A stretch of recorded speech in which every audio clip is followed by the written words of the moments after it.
انت كنت لسه بتقولي انه لو احنا حوشنا 5 جنيه هي احسن من ما فيش، ولو 50 جنيه هي احسن من ال5 جنيه.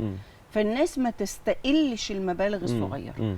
بس لو بقى معايا مبالغ صغيره انا ما بعرفش اعمل فيها ايه. يعني هفضل احوش حاجات لو انا موظف في الاول وفي الاخر دخلي يا دوب، وهعمل الوصفه السحريه اللي انت قلتها 50% على احتياجاتي الاساسيه، واحاول اشوف ايه الاساسي فعلا، و30% على رغباتي وانا والولاد، فنفك عن نفسنا يعني شويه، وخليت ال20% هيعملوا ايه برضو؟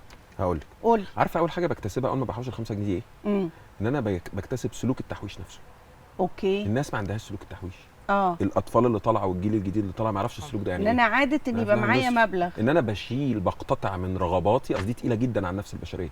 ان انا اقتطع من رغباتي في ظل المهرجان اللي احنا عايشين فيه ده. تقتطع من رغباتي، تحط رقم على جنب. انت عارفه انا لو قلت لك ال5 جنيه دي، قلت لك تعالي نقعد وكل الناس الموجودين معانا النهارده عندنا نظبط على ال5 جنيه دي كل شهر لمده سنه، انا هاجي لكم السنه الجايه وهتلاقي 80% من الناس ما ظبطتش عليه. ايوه. لانها مشكله التزام، هو سلوك ملوش علاقه بكام. انت لما بتظبط السلوك كام ده بيبتدي يتوفر اكتر من 5 جنيه بكتير. ده رقم واحد. رقم 2، هل احنا ما عندناش، كان زمان ما عندناش منتجات؟ تعرف ده عامل زي الرياضه في الجيم، اللي هي لو انا في ناس كتيره تعمل اشتراك في الجيم وما تنزلش. بس لو بدات تنزل العجله بتمشي. فواضح ان التحويش عامل كده برضه سلوك، لو بدات اظبطه هيمشي ويزيد. عارفه الفرق بين الشغف والالتزام؟ الباشن والديسيبلين. الراجل اللي عنده شغف بيقوم عامل ايه؟ تلاقيه طلع عمل حاجه جامده جدا، نزل الجيم اول مره رفع 70 كيلو ونزل وقعد طول اليوم، قعد اسبوع الكيرف عامل كده، وبعدين راح نازل زيرو صفر. خلاص. الالتزام بقى ملوش علاقه. الالتزام ده بتلاقيه بيطلع واحده واحده. تلاقيه مش لازم اهد الدنيا. نزلت اول يوم ربع ساعه، وثاني يوم ربع ساعه، وثالث يوم ربع ساعه. لا، خير الاعمال اقلها وادومها. اقلها وادومها. ايوه بالظبط كده.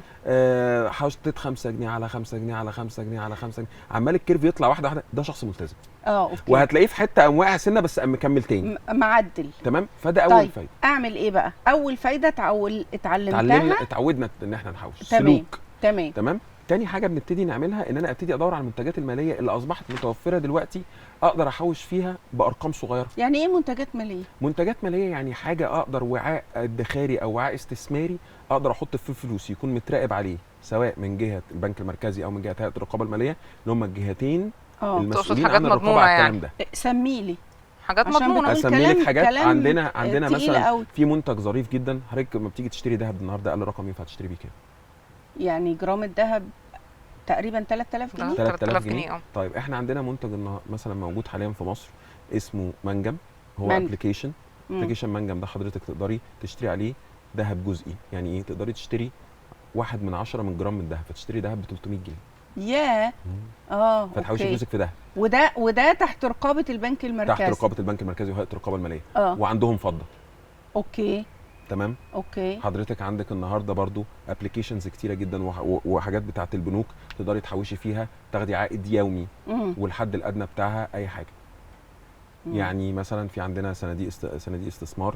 صناديق الاستثمار دي عباره عن ايه؟ انا حد يعني البنك بياخد فلوسي وفلوس حضرتك وفلوس ناس ثانيه، يجمع من كل واحد 10 جنيه ايا كان هيجمع كام، يكون صندوق استثمار كبير ويديه لحد يدوره ويدخل له عائد. ماشي. خلاص. ده فكره صندوق الاستثمار. في عندك ابلكيشن مثلا اسمه ساندر، عليه صندوقين استثمار بعائد يومي. يعني ايه صندوق استثمار بعائد